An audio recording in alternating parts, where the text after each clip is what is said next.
game, usually it'll take at least a couple hours to get back to your campus because the crowds of just people and traffic and cars. I actually just see cars just going over curbs and things like that.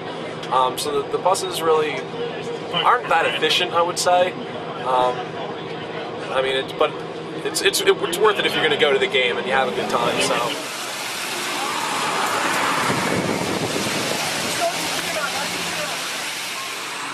Previous to last year, Rutgers football games had the average attendance was 23,000, and a big game for us was homecoming, which was around a little over 30,000. And we didn't have to really plan as much for the exiting of traffic because there weren't as many cars. Last year, they started to be successful, so we had more people come. We had more traffic issues, and we started to meet regularly to figure out how to get people in better and how to get people out better.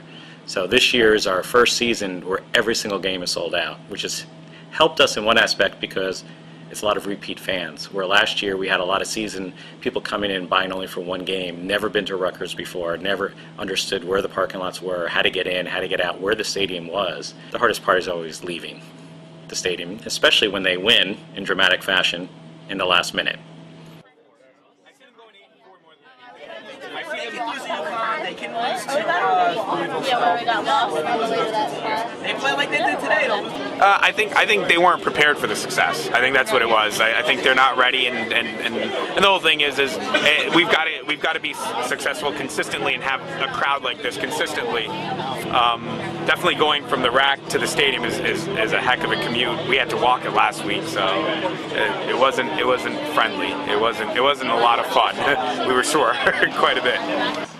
With the way parking works here and the way we can make it work is we have parking on other campuses, and to do that we need buses. So when there is a game that everyone leaves at the same time, we have buses that go to the Livingston campus, we have buses that go to College Avenue. We have about 30 going to the Livingston campus, and we have about 20-some going over to College Avenue into downtown. We know for the South Florida game that we had some issues that they sat in traffic, and that's why we made some changes to have them exit a different way. And we're hoping that Rutgers wins in a dramatic fashion again soon, so we could try out to see how well that plan is working. I was a student here in the early 90s, and the bus system back then was very antiquated, very ancient. You didn't have the big, bending buses that you could fill back then.